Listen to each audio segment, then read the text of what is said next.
Hey guys, what's up? I'm here with a review of an exploitation zombie splatter film from Italy.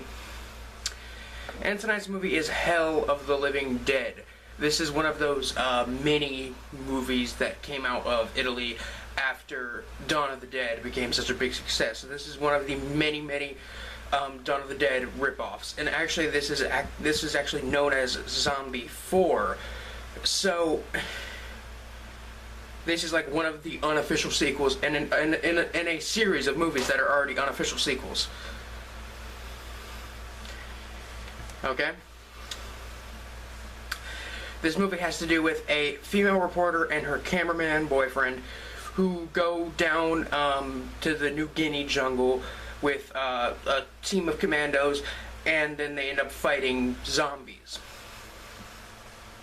I don't think this plot could get any more simple than that. I'm not gonna lie, my expectations are a little low for this one, but I mean, I gotta say, one of my all-time favorite zombie movies, Zombie Holocaust, is one of the many Italian zombie kind of rip-offs, and I really love that one.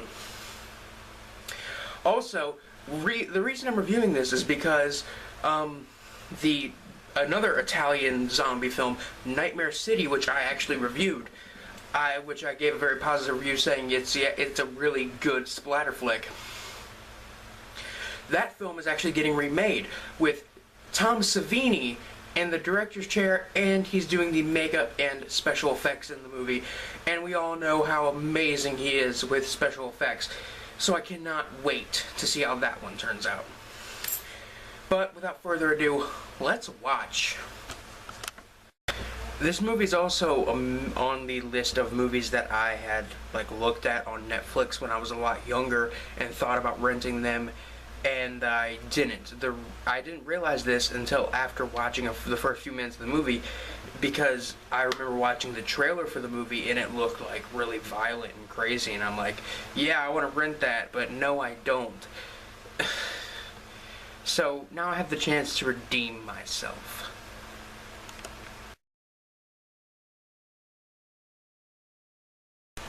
So the movie starts out with credits and a shot of like a power plant.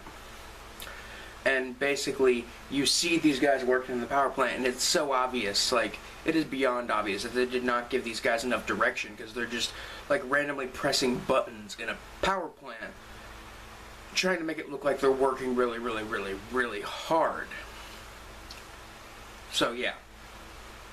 Needless to say, in like the most sanitary part of the plant, there's a leak, and a rat dies and then comes back to life and bites a guy, and then that guy becomes a zombie, and so on and so forth. It spreads.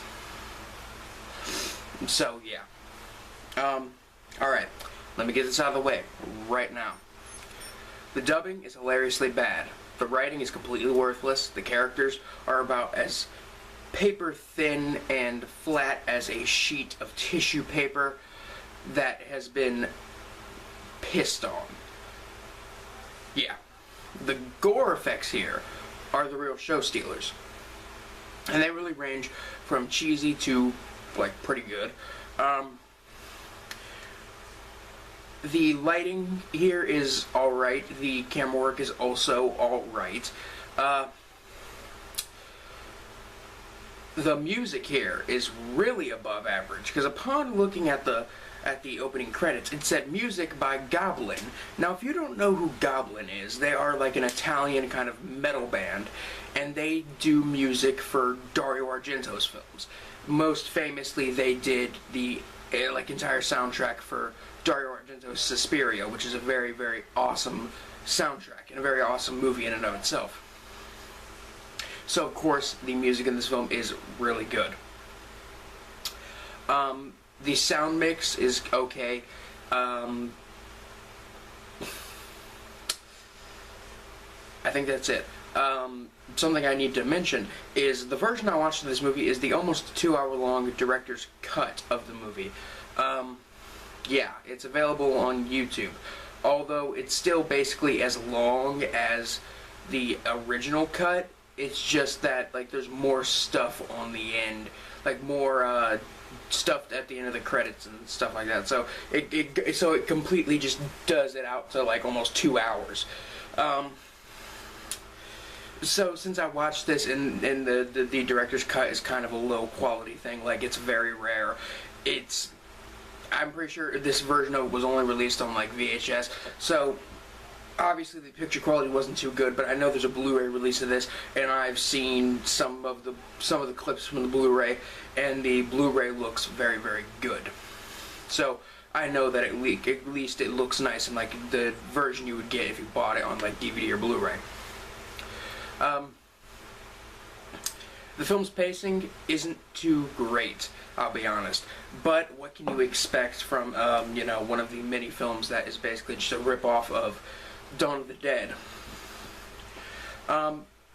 Even though it's not that good with the pacing, it's still a very entertaining movie nonetheless, and still definitely, I would say, worth watching at least once. On the gore meter from 1 to 10, 1 being something like Nosferatu, and 10 being something like Brain Dead, Hell of the Living Dead is about a 5.5, honestly. I mean, it doesn't get ultra violent. Like, I mean, I've definitely seen Fulci films with far more violence. But for a low budget, like, zombie film from Italy from the 80s, it's honestly about average.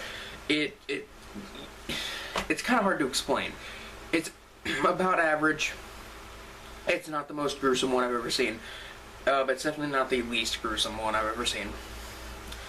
I'll say this. It's not as good as Zombie Holocaust. It's not as good as Nightmare City or Demons. But it's probably about as good as Lucio Fulci's Zombie. But then again, I don't think Lucio Fulci's Zombie is too, you know, great. I mean, I still think it's a great movie. I just don't think it's like his best film, like a lot of people like to say it is.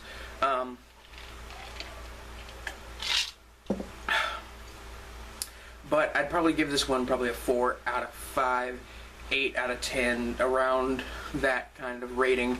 I mean, I'd definitely say it's a pretty underrated little zombie splatter flick, and I'd definitely say if you're looking for you know, just a violent little film to watch, I mean, this is definitely one of the ones I'd suggest for lesser known, like, splatter films.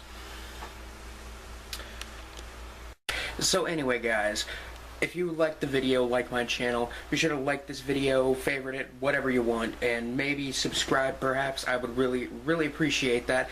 And check the links in the description below. There are links to things like my Tumblr, Twitter, all that, Facebook. All that is in the description below, as well as Rotten Totten t-shirts, where I get my horror film t-shirts like this I Drink Your Blood t-shirt I'm wearing right now. This is available on their site for like 15 bucks. It's a pretty good deal if you buy like 6 or 7 shirts, and you get it. And if they're like under 20 bucks, you can buy them all together as a package, and you get it for like 70 bucks. And it's a really good deal. It's where I get my horror film t-shirts. And be sure to check out my friend Chloe, her cosplay and makeup tutorial channel. It is in the description. She always does something really interesting, really cool. And I guess that's it. I'm signing off. You guys have a good day, good night, good whatever. Peace.